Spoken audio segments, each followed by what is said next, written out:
of Songs, Song of Solomon. Song of Solomon, chapter 8, verse 8. Songs of Solomon, chapter 8, verse 8. Song of Solomon, chapter 8, verse 8. The last chapter, Pabukura Song of Solomon. Shona ndoyinonzi rwiyo rwa Solomon.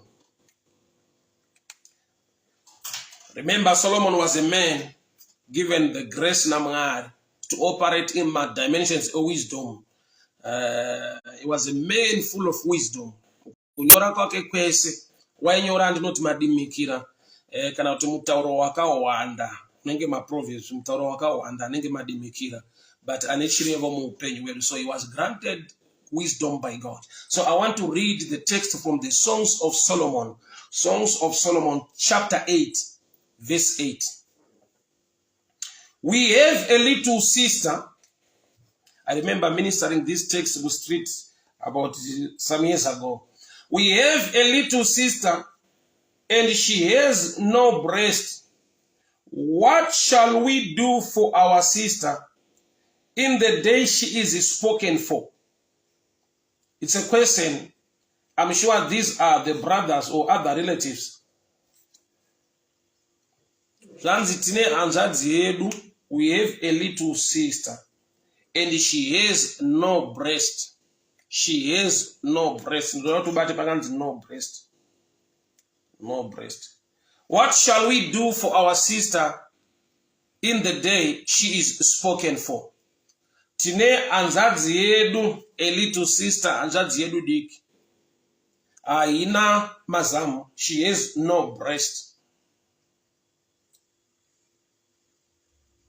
What shall we do for her? Tichaita say kwari in the day when she is spoken for. So anzadzi zamira pano zikati wakomana tina anzadzi sikana yedu mudiki, she's a little sister, but chata discover chataona paari she has no breast. Tichaita say musuwa achabvunzirwa ndofunga vari kudiscussa nayo kuti ko paanozoda kuroorwa vanhu vakuwasha vauya, anatsanu vauya vakuwasha vauya vachida kubvisa mari kuti varore munhu. Ichi tichitoziva kuti hanzvadzi yedu haina mazamu. Chirevo chemazamu chinoreva pamusoro pemukaka. Mukaka unova the first thing chinopiwa mwana kana aberekwa. These were the old days. Kusati kwane analactogen, matindi, milk, kusastina mwana amai vanogona kufa mwana uchengetwa achipiwa mukaka samwe. But when it was written, it's a picture kuti papa asina imwe option. Kana munhu asina mukaka, let's say arorwa, ava nepamiri, ava nemwana, ahana what it takes to sustain mwana wapiwa. Mwana chipu. Mukaka is the power or the ability to sustain and make the gift kana kuti mwana akure. So munoona nedzimwe nguva kuti munhu unogona kunamatirwa kana kuti munhu unogona kunamata Mwari vomuwanira nyasha in a certain area, but after some time, maybe 2 to 3 months down the line, that blessing, that thing apasisina. Life yekuti munhu anoti zvinombobatika but zvinokasika futi kuluzika. Muupenyu zvinomboendeka asi hazvinonoki kumurwisa. A picture yemunhu yekuti paanongobata zvichida iri mari zhinji anosangana futi nematambudziko mazhinji. Kune zvinobvuta chaanenge abata muruoko. Dhimoni rinorwa naye harimutadzise kuwana chinhu but rinomutadzisa kuramba aine chinhu. Mene kana ndiri kunzwika baba. Zvanzi nehanzvadzi komana varume, tinaye kahanzvadzi kedu kari panapa, our little sister. She has no breast. Musi waanouya achibvunzirwa kwasha vada kuroora. Chavari kuda kuroorera ndechekuti vave naye muwanano uye vave nemhuri. But chataona pahanzvadzi yedu, she has no breast. She does not have what it takes to sustain the baby. Haana chinogona kuchengeta uye nekukudza chipo chinonzi mwana kana chauya muruoko rwake. Kureva kuti ability yekuti aroorwe iripo, tiri kutozviona. Ability yekuti apinde muwanano ave nepamuviri iripo musikana, but nyaya hombe ndeyekuti haana what it takes to sustain the baby or to develop the baby. I don't know whom I'm talking to, but ukatarisa upenyo wako handiziva ndiri kutaura naye, but pane pekuti ipattern iri mulife mako. The devil chaakaita haana kukushayisa vanokuapproacha vachiuya kwauri. The devil zvaakaita haana kukushayisa maopportunities nemikana imwe yaunosangana nayo, but hakuna kure kunoendwa. Ikava relationship munhu unotouya achirevesa achikuda, but after some time unongoona kuti zvinongopera. Then zvapera kudaro ndakanzwa social media I move like Wi-Fi. Yeah, there are times yekuti unomova, you move on, you move on, you move on. But unozoona kuti panopera gore, you have been moving on, but not going anywhere. It's like munhu akagara pachair inonzi a rocking chair inotamba kudai so. You will be busy, panenge pane movement, but there is no progress. Uri munhu akagara pa rocking chair, there is a movement inenge iripo, pane kakufamba famba kakudidika ripo, but hakuna distance yaunokava, hakuna kure kunenge kuchiendwa. There is a demon rino-operate like a rocking chair. It keeps you busy, while at least you are not going anywhere. So these are the brothers, they are crying. What are we going to do for our little sister in the day she's spoken for? People will come. They will come to marry our sister. But the reason of them coming to marry her is to have a family. But she has little breast. For them to develop. But totally there is no. So mukaka is a shadow picture of the word of God. That's why it's divided into two, just like the breast of a woman into two. So this is the word of God. So let's say we've been praying concerning a certain issue, but in chino sustain chino chawawana chauya neminamato is the word of God. Chino chino sustain chawawana prophetically is the word of God. Why? Because the word of God is God. So now ipano ndiche kuti shoko ramwari rikararama mauri wakudevelopa ma breast wakudevelopa kuti uwe nemukaka. Kana mkaka wapo, you can breastfeed the child, the blessing, you can sustain whatever chauya muupenyo wako by the word of God. Hakuna imwe substitute kunze kurarama uri mushoko ramwari, kunze kurarama uri mushoko ramwari. So this little sister anotaurwa nezvake pano ndiwe ndini. We don't have the breast. Shoko aripo. Pane nguva yekuti we are facing challenges, but we don't have the word. Atina shoko. Chatina cho mashoko. Atinenge tichingotaura tichichema kuna Mwari. But the word to sustain whatever Mwari chanonza muupenyu wedu ndo chisipo. So the devil unogona kukuruisa to an extent yekuti aushaye opportunity, but augare ne opportunity iyoyo. Somebody's asking for the scripture. That's Songs of Solomon chapter 8 verse 8. We have a little sister and she has no breast. What shall we do for her, for our sister, in the day she is spoken for?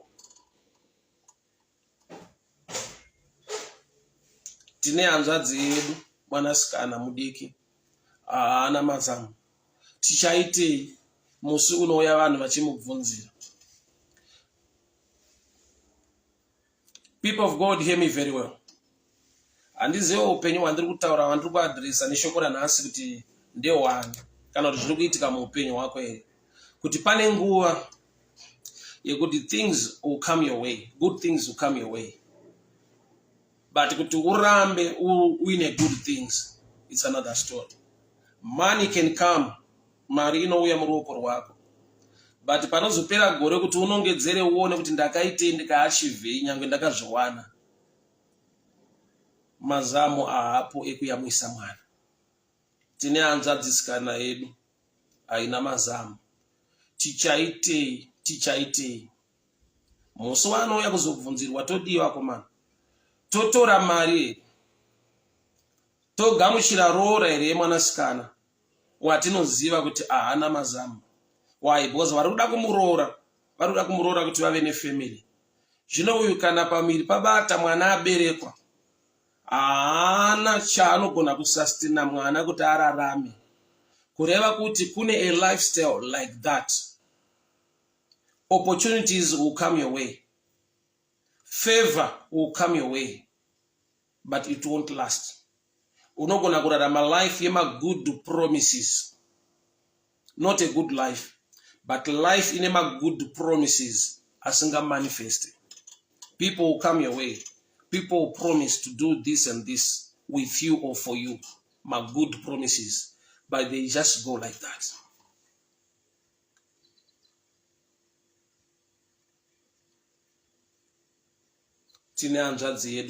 We have our little sister.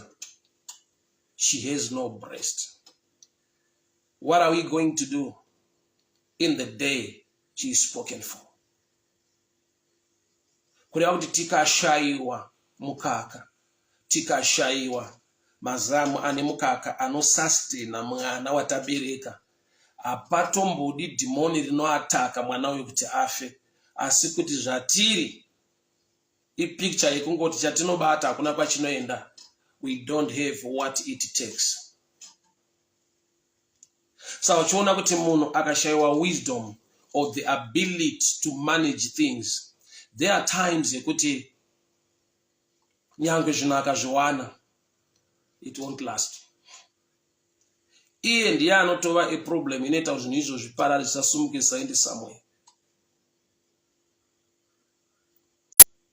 Ukatora mari zhinji ukaisa muruoko rwevanhu vaviri, uyu neuyu, outcome neproduction yavanoita inenge yakasiyana.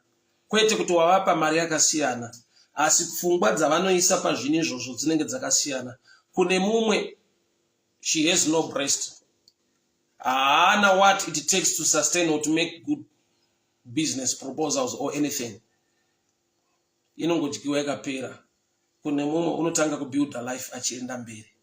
So dambudziko hasire kuti havana kuwana zvakafanana.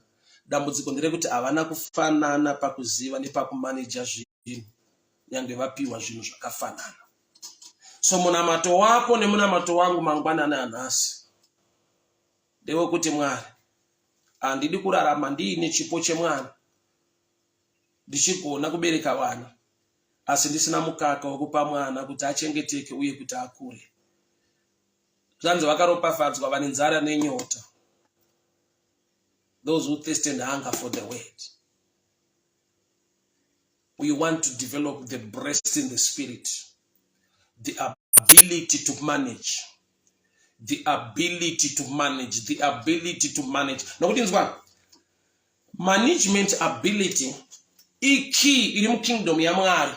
Yekuti pakashaikwa that ability. Mwari vakatarisa vakaona kuti munhu chinhu chaanoshida, chinhu anoshida, but haana the ability to manage. The heavens can be closed upon such a person, and I'll show you a scripture. Genesis 2, verse 5. It's one of my favorite. Genesis 2, verse 5. Right. Before any plant of the field was in the earth, and before any herb of the field had grown, for the Lord has not caused it to rain on earth, and there was no man to till the ground. Because there was no man to till the ground, the Lord did not cause the rain to fall on earth. Hapana mwewe china, hapana ataka, hapana demon. Mwari havasi kutendera mvura kunaya panyika, nokuti hapana munhu unorima ivhu, who can till the land or who can take care of the garden. So kusvika mugarden mava nagardener, it began to rain. Changa chamisa mvura kunaya kwayo, changa chamisa mvura mugarden, there was no man. The Lord did not cause it to rain because there was no man. So men now, ndiye ane nyaya akonzera kuti zvirimwa zvisawane mvura is because there was no man to till. There was no man to take care. So the ability to manage inokosha. But what gives you the ability to manage is knowledge, information. So hanzvadzi yedu iri kunzi haina mazamu is a shadow picture yekunzi hanzvadzi yedu haina shoko, haina word, haina knowledge, haina information, haina understanding. So whatever chakanaka chikauya kwaari, iye pachake anotispoila, haachitendere kukura kana kubudirira zvakanaka. Nekuda kwekuti when you lack knowledge, wisdom or understanding or ability to manage, you can destroy whatever good chatenderwa kuya muupenyu hwako mumaoko ako, nokuti iwe hauna ruzivo pamusoro pechinhu chacho. So we need to pray for the wisdom of the Lord to be upon our lives, for the knowledge of the word to dwell in us. Tive nepfungwa dzakanaka pane zvese zvatinonamatira uye Mwari zvavachatendera kuya muruoko rwedu. Nokuti pamwe pacho we look for the devil kuti pane wakaipa ndirwisa akazodii. Tirisu dzimwe nguva dzekuti we don't have breast. Tisu ana little sister vasina mazamu, vasina mukaka wokuyamwisa mwana. Even kana vawanikwa havatenderwa kuva newanano uye kuva nevana, but vakashayiwa mukaka, ivo pachavo vanodzivisa kudevelopa kwemwana. Kunoti mablessings anouya muupenyu, but last anourayiwa nekushayikwa kwe the ability to sustain. May the good Lord bless you. Pastor Wengere, God bless you. Prudence Wenya, Memory Sitole, Tukitera, God bless you. D Kitchen, may the good Lord bless you. Ngezile Sawi Dewa, may the good Lord bless you. Vimbai Mailita, Gwirei, may the good Lord bless you. So that's namata amadzangu mangwana nyano.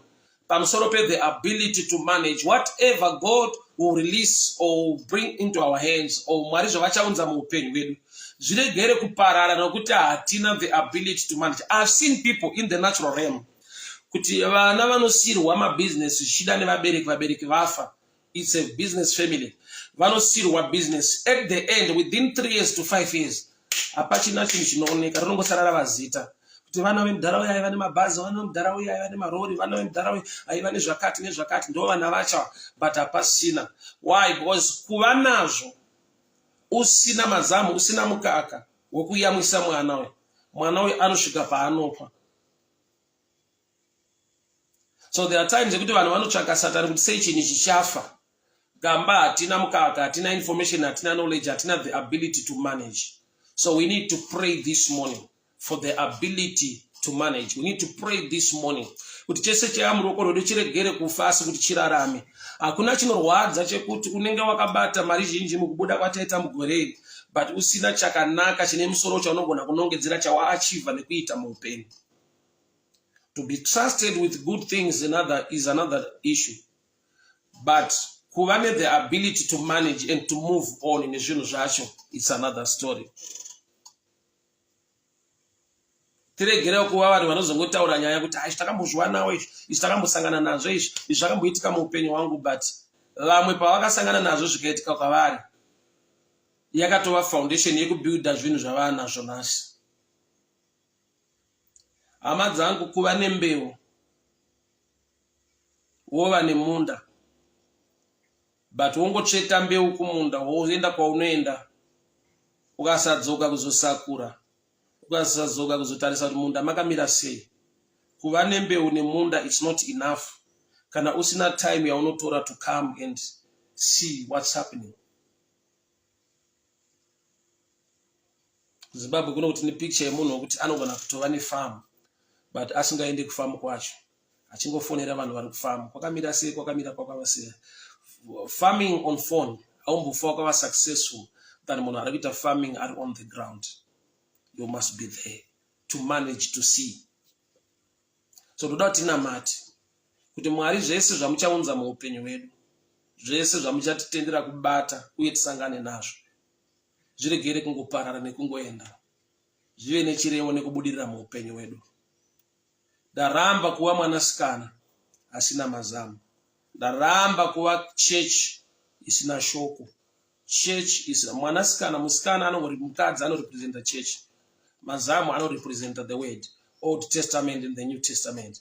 So church ikashayiwa word, people won't go anywhere.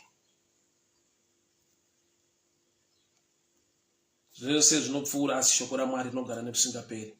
Chinoberekwa neshoko chinosustainwa neshoko. Uye shoko ndi Kristu. Shoko ndiye Jesu. Father, I pray this morning. I decree and I declare your favor upon your people. Baba ndikunamata kumwanasikana, our little sister. Ndikunamata kukereke Mwari. The ability to manage. The wisdom, the knowledge. Uchenjeri, ruzivo. Pamusoro pezvinhu zvamuchaunza muupenyu hwedu.